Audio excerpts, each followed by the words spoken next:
কথা ছিল অন্তর্বর্তী সরকার প্রধান উপদেষ্টা ডক্টর মোহাম্মদ ইউনূস ও তার উপদেষ্টা পরিষদের সদস্যরা নিজেদের সম্পদের হিসেব প্রকাশ করবেন।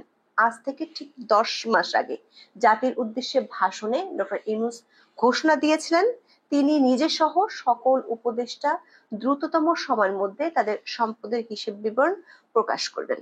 এমনকি গত বছরের 1 অক্টোবর অন্তর্বর্তী সরকার উপদেষ্টা এবং সমমর্যাদা সম্পন্ন ব্যক্তিদের আয় ও সম্পদ বিবরণী প্রকাশের নীতিমালা জারি করা হয়েছিল।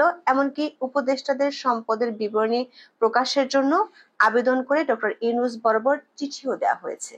কিন্তু বাস্তবতা হলো নিজের ও তার উপদেষ্টাদের সম্পদের হিসেব বিবরণী প্রকাশের যে ঘোষণা ডক্টর ইউনূস দিয়েছিলেন তার কোনো প্রতিফলন দেখা যায়নি গত 10 মাসে। ফলে প্রশ্ন উঠেছে, জাতির উদ্দেশ্যে দেওয়া ভাষণে ডক্টর ইউনূসের ওই বক্তব্য কি শুধুই কথার কথা ছিল? বিস্তারিত জানতে চলুন যাওয়া যাক বিশ্লেষণে।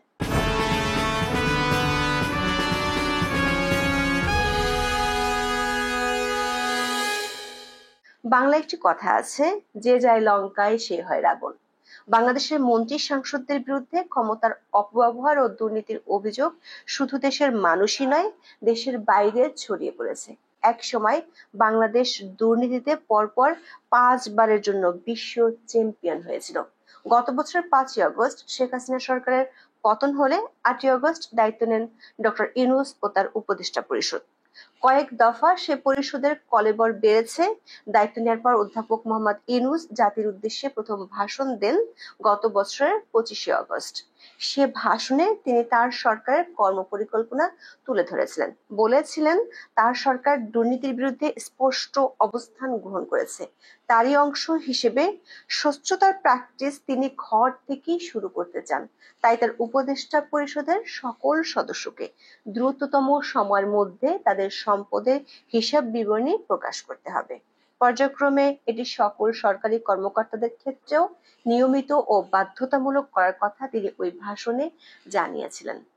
সময়ের হিসেবে 25শে জুন সেই ঘোষণার 10 মাস পূর্ণ হলো, কিন্তু সেই বিবরণী প্রকাশ তো দূরের কথা, আদৌ জমা দিয়েছেন কিনা সেটি আর কখনোই দেশের মানুষকে জানানো হয়নি। প্রশ্ন হলো, জাতির উদ্দেশ্যে ভাষণে ডক্টর ইউনূস যেটি বলেছিলেন সেটি তো ছিল জাতিকে প্রতিশ্রুতি দেওয়া। গত 10 মাসেও কেন সেই প্রতিশ্রুতি পালন করা হলো না?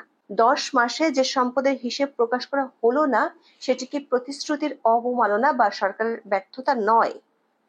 ডক্টর ইউনূসের কাছ থেকে গত বছরের 25 আগস্ট এমন প্রতিশ্রুতি পেয়ে অনেকেই ভেবেছিলেন অন্তর্বর্তীকালীন সরকার দুর্নীতি প্রতিরোধ, স্বচ্ছতা, জবাবদিহিতামূলক শাসন ব্যবস্থা প্রতিষ্ঠার জন্য ইতিবাচক দৃষ্টান্ত স্থাপন করবে। কিন্তু পরিস্থিতি হলো, যেই যায় লঙ্কায় সেই হয় রাবণ। এরই মধ্যে সম্প্রতি আইন উপদেষ্টা অধ্যাপক ডক্টর আসিফ নজরুল এক সাক্ষাৎকারে জানিয়েছিলেন উপদেষ্টারা সম্পদের হিসেব জমা দিয়েছেন। দর্শক, ওই ভাষণে ডক্টর ইউনূস জমা দেওয়ার কথা বলেননি, বলেছিলেন প্রকাশ করবেন। জমা দেয়া আর প্রকাশ করা এক নয়। যেহেতু উপদেষ্টারা পাবলিক মানিতে চলেন, তাই পাবলিকের জানার অধিকার আছে তাদের সম্পত্তির হিসেব নিকেশ। অধ্যাপক ইউনূসের ঘোষণার পর অবশ্য সরকারের কাছ থেকে তেমন তোড়জোড় ছিল না। তবে গত বছরের 1 অক্টোবর মন্ত্রিপরিষদ বিভাগ থেকে একটি নীতিমালা জারি করা হয়। সেই নীতিমালা অনুযায়ী আয়কর রিটার্ন জমা দেওয়ার সর্বশেষ তারিখের পরবর্তী 15 দিনের মধ্যে অন্তর্বর্তী সরকার উপদেষ্টা এবং সমমর্যাদা সম্পন্ন ব্যক্তিদের আয় ও সম্পদ বিবরণী জমা দিতে বলা হয়। উপদেষ্টারা মন্ত্রিপরিষদ বিভাগের মাধ্যমে প্রধান উপদেষ্টার কাছে তাদের আয় ও সম্পদ বিবরণী জমা দেবেন। তাদের স্ত্রী বা স্বামীর পৃথক আয় থাকলে সেই আয় ও সম্পদ তার বিবরণীও প্রধান উপদেষ্টার কাছে একই সঙ্গে জমা দিতে হবে। কিভাবে এই বিবরণী দিতে হবে তার একটি ছকও ঠিক করে দেওয়া হয়েছে। 2024-25 অর্থ বছরের আয়কর রিটার্ন জমা দেওয়ার সবশেষ তারিখ ছিল চলতি বছরের 16 ফেব্রুয়ারি। সাধারণত নভেম্বরের 30 তারিখ হয় আয়কর রিটার্ন জমা দেওয়ার শেষ দিন, কিন্তু গত বছর এনবিআর 3 দফা এর সময় বাড়িয়েছিল। সবশেষ দফায় 2 সপ্তাহ বাড়িয়ে 16 ফেব্রুয়ারি পর্যন্ত করা হয়েছিল। সেই হিসেবে ফেব্রুয়ারির মধ্যে উপদেষ্টাদের হিসেব মন্ত্রিপরিষদ বিভাগের মাধ্যমে প্রধান উপদেষ্টার কাছে পৌঁছানোর কথা।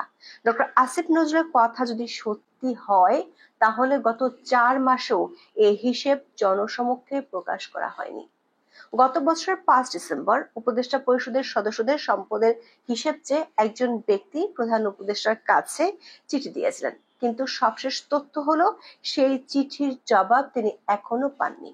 মন্ত্রিপরিষদ বিভাগ সূত্রে জানা গেছে, সব উপদেষ্টার সম্পদের হিসেব বিবরণী জমা দেননি। যেমন যুব ও ক্রীড়া মন্ত্রণালয় এবং স্থানীয় সরকার মন্ত্রণালয়ের দায়িত্বপ্রাপ্ত উপদেষ্টা আসিফ মাহমুদ সজীব ভুঁইয়া তার সম্পদ বিবরণী জমা দেননি। কারণ হলো তিনি আয়কর রিটার্নই জমা দেননি। আয়কর রিটার্ন জমা দিতে গেলে আগে টিআইএন নম্বর লাগে, কিন্তু ছাত্র থেকে হঠাৎ এক লাফে মন্ত্রী পদমর্যাদার উপদেষ্টা হয়ে যাওয়া আসিফ মাহমুদের আগে টিআইএন নম্বর ছিল না। ছাত্র থাকা অবস্থায় তিনি কখনোই আয়কর রিটার্ন জমা দেননি। সে কারণে ডক্টর ইউনূসের ঘোষণা মতো তিনি সম্পদ বিবরণী জমা দিতে পারেননি। তবে তিনি উপদেষ্টা হয়েছেন আগস্টে। উপদেষ্টা হওয়ার পর ব্যাংক হিসেব খুলতে গিয়ে তার অবশ্যই টিআইএন নম্বর দরকার হয়েছে। সে হিসেবে তিনি নতুন টিআইএন নম্বর দিয়ে ফেব্রুয়ারির 16 তারিখের মধ্যে আয়কর রিটার্ন দাখিল করতে পারতেন, তবে তিনি সেটি করেননি। এদিকে উপদেষ্টা থাকাকালীন নাহিদ ইসলামও কোনো সম্পদ বিবরণী জমা দেননি। তিনি জাতীয় নাগরিক পার্টি এনসিপির দায়িত্ব নিতে গত 25শে ফেব্রুয়ারি তথ্য ও সম্প্রচার, ডাক ও টেলিযোগাযোগ ও তথ্য প্রযুক্তি মন্ত্রণালয়ের উপদেষ্টার পদ ছাড়েন নাহিদ। পরদিন নিজের ফেসবুক পেজে তার ব্যাংক হিসেব তুলে ধরে যেটিকে তিনি সম্পদের হিসেব বলে দাবি করেছেন। কিন্তু সম্পদের হিসেব বলতে শুধু ব্যাংক হিসেব কি বোঝায় না। মন্ত্রিপরিষদ বিভাগ থেকে জারি করা নীতিমালা অনুযায়ী সম্পদের হিসাব দেওয়ার জন্য মোট 10টি বিষয়ে যথাযথ তথ্য তুলে ধরতে হয়। আবার কয়েকজন উপদেষ্টা নিজেদের সম্পদের হিসেব জমা দিলেও তাদের স্ত্রী বা স্বামীর সম্পদের বিবরণ জমা দেননি। দর্শক, শুধু উপদেষ্টাদের নয়, 2024 সালের 1 সেপ্টেম্বর জনপ্রশাসন মন্ত্রণালয়ের সব সরকারি কর্মকর্তা কর্মচারীদের আগের 5 বছরের ডাটা সহ সম্পদের বিবরণী জমা দেওয়ার এক লাইনের একটি নির্দেশ দিয়েছিল। এই নির্দেশ সে সময় বেশ প্রশংসা পেয়েছিল। প্রথমে সেই নির্দেশে কোনো সুনির্দিষ্ট তারিখ ছিল না। পরে 22শে সেপ্টেম্বর জনপ্রশাসন সচিব মোখলেছুর রহমান সংবাদ সম্মেলন করে 30 নভেম্বরের মধ্যে হিসাব জমার নির্দেশ দেন। সম্পদ বিবরণী জমা না দিলে এবং তথ্য গোপন করলে যে শাস্তি দেওয়া হবে তা তুলে ধরে জ্যেষ্ঠ সচিব বলেন, এই ক্ষেত্রে 2 ধরনের দণ্ড হবে, লঘুদণ্ড ও গুরুদণ্ড। তবে 24শে নভেম্বর সচিব সংবাদ সম্মেলন করে হিসাব জমা দেওয়ার সময় আরো 1 মাস বাড়ানোর ঘোষণা দেন। গত বছরের 26শে ডিসেম্বর জনপ্রশাসন মন্ত্রণালয়ের অতিরিক্ত সচিব আলী আক্তার স্বাক্ষরিত এক বিজ্ঞপ্তিতে বলা হয়েছিল, আগামী 15 ফেব্রুয়ারি পর্যন্ত সম্পদের হিসাব জমা দিতে পারবেন সরকারি কর্মচারীরা। সেই সময় পেরিয়ে গেছে 4 মাস হলো। সরকারি কর্মকর্তা কর্মচারীদের সম্পদের হিসেবে কি হয়েছে সে বিষয়ে কেউ কিছু জানে না। দর্শক, ডক্টর ইউনূস ও তার সরকার গত 10.5 মাসে অনেক প্রতিশ্রুতি দিয়েছেন। দুর্নীতির বিরুদ্ধে জিরো টলারেন্সের কথা বহুবার শুনিয়েছেন, কিন্তু সম্পদের হিসেব দেওয়ার প্রতিশ্রুতি যেমন পালন করেনি সরকার, তেমনি সরকার নিয়োগকর্তা বলে পরিচিত ছাত্র নেতাদের শত শত কোটি টাকার দুর্নীতির তথ্য এখন ওপেন সিক্রেট। এখন এ পর্যন্ত। সবাই ভালো থাকুন, সুস্থ থাকুন, নিরাপদে থাকুন। দেখা হবে আগামী পর্বে।